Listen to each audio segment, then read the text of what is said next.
Buenas nuevamente, bienvenidos. Continuando con los videos de táctica en el fútbol, vamos a tratar el tema de la construcción en el momento de la fase del ataque organizado, ¿sí? Nuevamente, como siempre, lo reitero, de forma breve, de forma escueta, porque obviamente si no son temas bastante largos y nos daría para videos muy largos y bueno, no es la idea. Entonces simplemente hablar un poco del tema, dar una breve introducción, mencionar algunos temas relacionados a que pueden ser interesantes para los entrenadores y a la hora de organizar las tareas en los ejercicios, ¿no? Bien, estaba un poquito enfermo con gripe y además de revalidando la licencia UEFA Pro también, ocupado. Entonces, bueno, nos hemos demorado un poquito en los videos. En este caso, como mencioné, vamos a tratar el tema de la construcción del juego en el ataque organizado, ¿sí? Como mencionamos anteriormente, cuando hablamos de planificar y poner un plan a la hora de desarrollar el equipo que estemos trabajando, lo haremos según lo que consideremos más importante. Cuando nuestro equipo se va a organizar en la fase de ataque organizado, va a estar determinado por nuestro modelo de juego, que como mencionamos antes, engloba una cantidad de aspectos, características de los futbolistas, idea de juego del entrenador, edad, nivel, cultura del club, afición, etc. Sí, así que obviamente, como hemos mencionado muchas veces antes, el modelo de juego y que cómo nosotros vamos a construir ese modelo de juego, ¿sí? Va a determinar cómo nosotros nos vamos a organizar, tanto defensivamente como ofensivamente, como las transiciones, ¿sí? Lo que es claro es que lo que vayamos a hacer lo debemos entrenar creando tareas o ejercicios donde nuestro equipo entrene estas situaciones de forma real o lo más similar a la realidad posible. En consecuencia, buscaremos crear contextos donde esto pueda llevarse a cabo de la mejor manera posible, ¿sí? Entonces, en consecuencia, en los entrenamientos lo que vamos a buscar es crear contextos, ¿no? Es decir, crear situaciones donde esto se dé muchas veces y se repita una y otra vez. Sí, buscando de una forma, siguiendo con la estrategia que nuestro equipo va a tener, que eso va a ser consensuado con los futbolistas, ¿no? Los diferentes tipos de salidas. Bien, hay muchísimas diferentes tipos de salidas. Vamos a tratar simplemente de forma breve, como mencioné antes, de forma simple. La salida lagolpiana, que fue la que se puso más de moda. Yo recuerdo haber escrito sobre la salida lagolpiana hace ya más de una década, y es una salida que la puso de moda, obviamente, como el nombre lo dice, el entrenador argentino radicado en México durante muchos años, fue futbolista de la selección argentina campeona del mundo de Menotti, Ricardo Lavolpe, y él en las selecciones mexicanas, como los equipos lo presionaban con dos delanteros, creó la idea de salir jugando con tres, entonces o sea con una línea de tres, o sea con un volante central, un medio centro, retrasándose para generar un 3 contra 2 en la salida, más el portero, ¿no? Ese fue el entrenador que empezó con el tema de la salida de la golpeada, la salida con tres, ¿no? Y luego Guardiola utilizó mucho en el Barcelona y lo hizo famoso, ¿no? Las salidas con tres la podemos hacer de muchas formas, ¿no? No solo con el mediocentro, la podemos hacer con un lateral, la podemos hacer con uno de los dos laterales, o la podemos hacer inclusive con un media punta, ¿no? Y también podemos hacer salidas con cuatro, ¿no? Va a depender mucho de la estrategia del equipo y generalmente en mi caso personal, yo generalmente intento que siempre haya un futbolista más para generar superioridad numérica y partir siempre como en las otras tareas de superioridad numérica mayor a menor, ¿no? Es decir, de más complejo a más simple, ¿no? De 4 a 3, a 3 a 2, a 2 a 1, ¿no? Bien, las salidas en largo, que también se entrenan, también se trabajan y también tienen que tener un lado estratégico. Si es que nosotros vamos a agrupar mucha gente para buscar y jugar a partir de segunda jugada, si es que nosotros vamos a aislar a algún futbolista en una banda para que éste pueda generar alguna sorpresa o algún desequilibrio, ¿sí? Sea cual sea la estrategia, lo debemos entrenar. No importa la filosofía o estéticamente si es lindo o feo, sino la efectividad con que lo vayamos a hacer. Obviamente cuando estamos hablando de fútbol de profesional o de rendimiento. Cuando ya estamos hablando de fútbol formativo, bueno, ahí tenemos que tomar en cuenta qué es lo que estamos buscando nosotros hacer, ¿no? Si estamos intentando formar futbolistas, en qué edades tienen, bueno, toda esa información. Bien, luego están las salidas por las bandas, salidas para traer en corto y jugar en largo, esa es otra también variante, ¿sí? Luego de determinada cantidad de pases, pueden ser 3, pueden ser 4, pueden ser 5. Buscamos que el equipo rival se adelante y luego jugamos en largo de forma estratégica a determinado lugar. Nuevamente, se va a entrenar esto, se va a trabajar mucho, se va a hacer tareas donde se entrene esto y lo vamos a hacer de forma estratégica a determinados lugares estratégicos donde nosotros tengamos futbolistas que sean de repente muy buenos en un 1 contra 1, ¿no? Luego las salidas por las bandas. La gran ventaja que tiene el salir por las bandas es que si perdemos la pelota, si perdemos el balón, vamos a estar en zonas más alejadas a nuestra propia portería o nuestro propio arco y nos va a dar más tiempo para reorganizarnos, ¿sí? Y las salidas por el centro, que es una forma más riesgosa, pero es una característica porque yo veo que muchas periodistas, como aparentemente son más inteligentes que los entrenadores o se piensa que los entrenadores son tontos, hacen las cosas porque sí. Y bueno, las salidas por el centro se dan en muchos equipos porque se sabe, gracias al Big Data de estudio de miles de partidos, de más de a veces 9, 10 mil estudios de partidos, los equipos que salen jugando por el centro son generalmente los que ganan más campeonatos. Esta es la razón por la cual muchos equipos intentan construir el juego por el centro. Que esté bien, que esté mal, ya es otro tema, ¿no? Estamos hablando lo mismo de la posesión, que muchas veces es muy discutido por muchos periodistas deportivos, que bueno, sería bueno a veces agarrar algún libro y ponerse a estudiar también, antes de hablar de estupideces ante un micrófono. Y bueno, una de las razones por las cuales muchos equipos intentan tener posiciones largas es porque se sabe, debido al Big Data, debido a miles de partidos nuevamente, que los equipos que tienen mayor posesión generalmente son los que ganan más campeonatos, ¿sí? Por la sencilla razón de que rematan más al arco, porque rematan más a portería.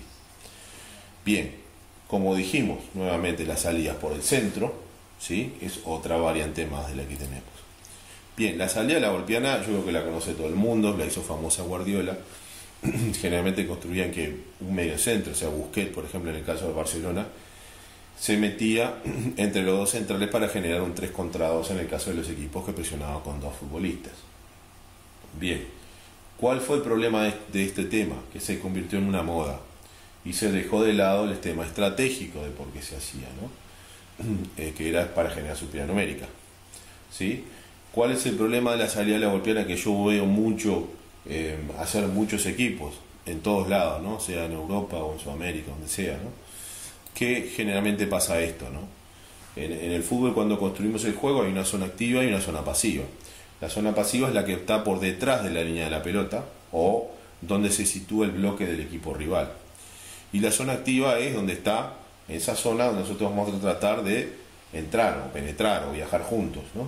Entonces, ¿cuál es el problema? Si nosotros tenemos mucha cantidad de futbolistas por detrás de la línea del balón o la línea de la zona activa, que es donde está situado el bloque rival, va a ser muy difícil que nosotros podamos construir el juego ahí, porque vamos a estar jugando en inferioridad numérica muy grande, ¿sí?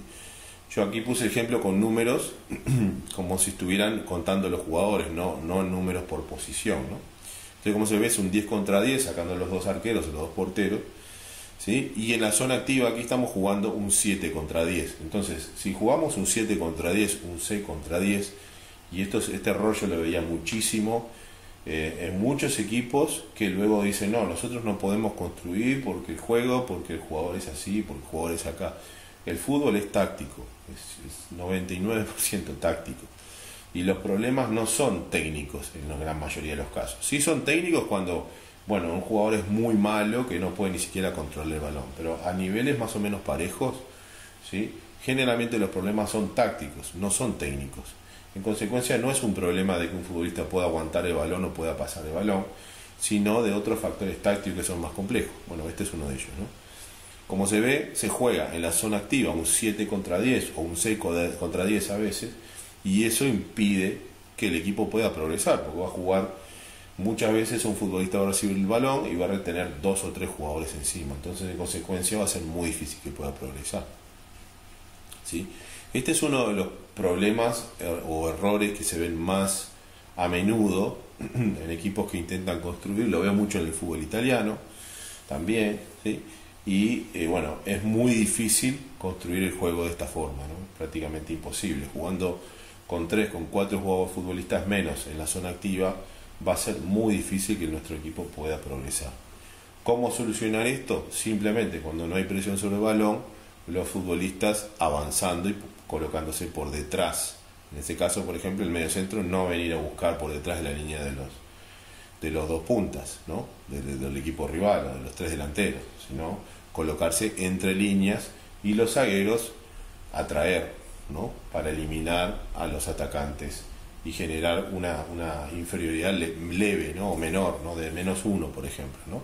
O como mucho de -2, pero ya cuando es de -3, -4 futbolistas es prácticamente imposible, ¿no? Es muy difícil.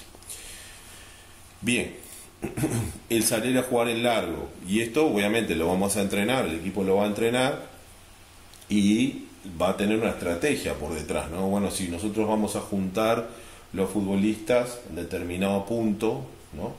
Cerca del círculo central, a la derecha, a la izquierda, al centro, o vamos a abrirlos como están ahí, o vamos a tratar de jugar a partir de segunda jugada, o vamos a buscar determinada estrategia. Bueno, todo esto se debe entrenar, no simplemente agarrar una pizarra y mostrarlo, porque como mencionamos muchas veces, el fútbol es un deporte que se enseña y se aprende jugando de forma preconsciente, no es enseñanza consciente.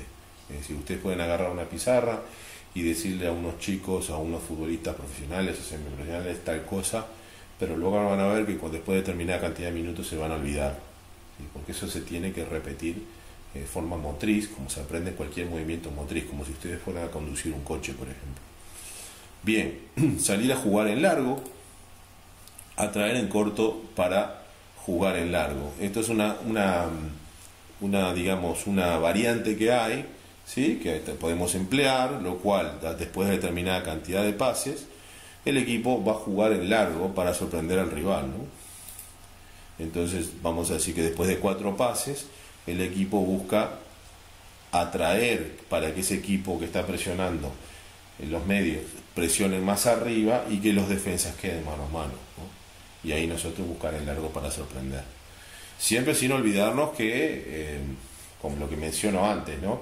Ya en el momento que jugamos en largo, nuestro equipo ya no va a poder presionar, así que tiene que ser, tenemos que tomarlo en cuenta eso siempre, ¿no? Si como nosotros vamos a atacar, lo va a ser luego como vamos a poder presionar o defender. Entonces tenemos que tener en cuenta bien esa estrategia, ¿no? Salir a jugar por el medio, que como mencioné hoy, es la forma que los equipos que generalmente son más exitosos eligen, ¿sí? Aunque, obviamente, en mi opinión, y para la opinión de la mayoría de la gente, creo yo, en un partido determinado puede ser más riesgoso. Hay que entrenarlo mucho a esto, ¿no? Hay que entrenarlo mucho para que no se cometan errores, además de tener muy clara la información, ¿no? La información, que ese es otro problema que yo veo mucho, que hay muchos entrenadores que les gusta y quieren implementar esta forma de jugar, pero no toman en cuenta los micro principios, la microinformación. Por ejemplo, no dar un pase con un jugador entre medio, por ejemplo, o la velocidad de la pelota, otro ejemplo, ¿sí? Entonces, todas esas cosas es microinformación que nosotros vamos a dar en los rondos, en las posesiones, en los juegos posicionales, en los ejercicios de pase, ¿sí? Y luego, cuando estamos trabajando el día de grandes principios, que son estos, que estamos trabajando los macro principios, ahí es donde nosotros vamos a trabajar ya más, enfocándonos más en las cosas más grandes, ¿no? Y en la tarea esta, por ejemplo, obviamente el otro equipo, si roba, ya trabaja transición ofensiva o penetración por el medio rápida, ¿no? Profundidad, quise decir, ¿sí? Bien, esto sería una tarea muy simple, donde ustedes pueden condicionar a los futbolistas que están defendiendo adentro. Podemos poner los jugadores verdes, los 2 laterales y los 2 extremos por fuera del cuadrado, para que les sea más fácil a los azules entrar por dentro. Van a condicionar siempre las tareas para que, como decimos siempre, puedan llevarse a cabo de forma efectiva y luego la pueden ir complicando de manera que sea demasiado fácil, ¿no? Bien, salir a jugar por fuera, lo mismo, vamos a condicionar el equipo que defiende, en este caso lo condicionamos después de 2 o 3 pases, pueden entrar a defender 3 futbolistas, solo defienden 2, ¿sí? Y los azules atacan libre y pueden generar superioridad numérica por fuera. Entonces buscamos que el equipo en este caso salga jugando por fuera, ahí generan un 3 contra 2, pero luego de 3 o 4 pases, 3 pases por ejemplo, ya puede entrar a ayudar a algún defensa rojo a la banda, ¿no? Y inmediatamente buscamos que siempre la pelota se mueva rápido por fuera y bueno, ahí en ese caso definimos o podemos poner una portería más atrás también, no sé, como ustedes quieran, las tareas que ustedes les quieran dar, la idea es esa, ¿no?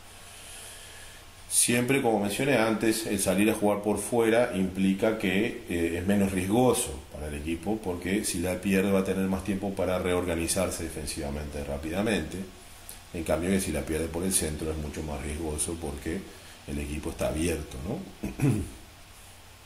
Sea cual sea la estrategia, hay que trabajarla mucho, hay que entrenarlo mucho, ¿sí? Hay que buscar tareas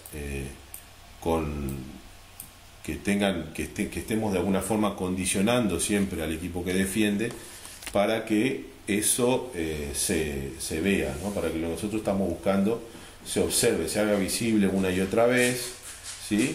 Y como hablamos siempre, ¿no? Según el principio de propensidad, que eso se repita muchas veces en situaciones. Así que nada, espero que les haya gustado el video, espero algún comentario vuestro y nada, nos vemos en la siguiente. Que pasen lindo, adiós.